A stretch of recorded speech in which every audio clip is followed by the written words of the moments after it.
प्रिया एक बहुत सुंदर सी बच्ची थी। वह अपने माता पिता के साथ पहाड़ों में रहती थी। प्रिया के पिता भेड़ बकरियों को चराने के लिए ले जाते थे। शाम तक वे उन्हें वापस लाते थे। इसके बदले में गांव वाले उन्हें कुछ पैसे देते थे, जिससे उनकी गुजर बसर हो जाती थी। एक दिन प्रिया ने अपने पिता से जिद की कि वह भी पहाड़ पर चलेगी।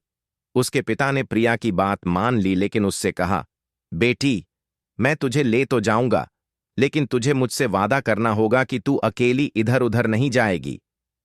प्रिया मान जाती है। प्रिया के पिता उसे गोद में उठाकर दूसरे हाथ में लाठी लेकर भेड़ों के साथ पहाड़ों पर चढ़ने लगते हैं। पहाड़ पर पहुंचकर वे थक जाते हैं। पहाड़ों के पीछे एक बड़ा सा हरी घर का मैदान था। सारी भेड़ें वहीं घास खा रही थीं। प्रिया को उसके पिता ने कहा, बेटी, यहीं मैदान में तुम भी खेल लो, कहीं दूर मत जाना, मैं कुछ देर आराम कर लूं। प्रिया ने देखा वहां पर बहुत से फूलों के पौधे थे, जिनमें सुंदर सुंदर फूल लगे थे। प्रिया वहां से फूल तोड़ने लगी। तभी उसे कुछ आवाज सुनाई दी, हमें बचा लो, हमें बचा लो। यह आवाज सुनकर प्रिया डर गई। वह दौड़कर अपने पिता के पास जाने लगी, लेकिन उस आवाज में इतना दर्द था कि वह उस दिशा में चल दी जहां से आवाज आ रही थी। वहीं पास ही में प्रिया ने देखा एक छोटी सी सफेद कपड़े की पोटली पड़ी थी।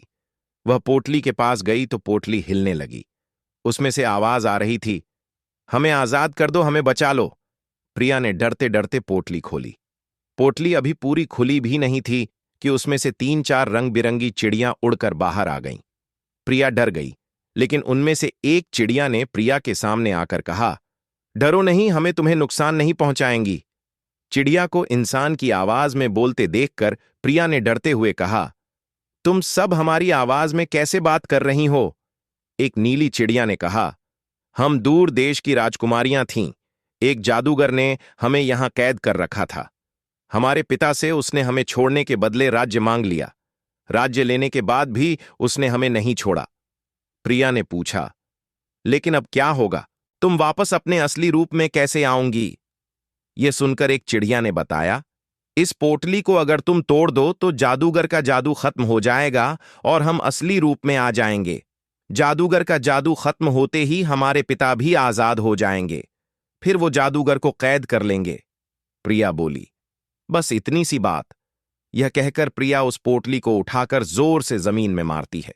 पोटली मिट्टी की थी, वह टूट जाती है। पोटली के टूटते ही चारों राजकुमारियां अपने असली रूप में आ जाती हैं। एक राजकुमारी अपना सुंदर सा मुकुट प्रिया को देती है। एक राजकुमारी प्रिया को अपने कपड़े देती है और उसके कपड़े खुद पहन लेती है। उसके बाद वे चारों राजकुमारियां वहां से चली जाती हैं। प्रिया अपनी सुध-बुद्ध खोकर सब देखती रहती है। कुछ देर में उसके पिता प्रिया के पास आते हैं। वे देखते हैं कि प्रिया बहुत सुंदर कपड़े पहने और सोने का मुकुट लगाए बैठी है, तो वो उससे पूछते हैं कि ये सब कहां से आया। तब प्रिया उन्हें सारी बात बता देती है। ये सुनकर प्रिया के पिता बहुत खुश होते हैं कि उनकी बेटी ने बहुत नेक काम किया है। शाम को दोनों घर आ जाते हैं। इस घटना के कुछ दिन बाद राजा के सिपाही उनके घर आते हैं। प्रिया के माता पिता और प्रिया को साथ ले जाते हैं। राजा के दरबार में उनका बहुत मान सम्मान होता है।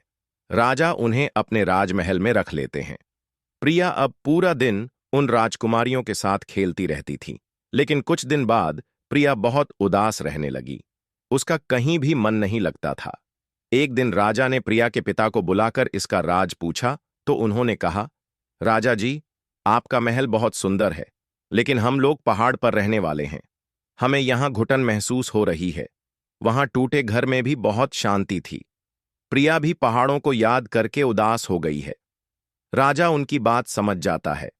वह अपने आदमियों को भेजकर प्रिया के मकान की जगह सुंदर सा मकान बनवा देता है।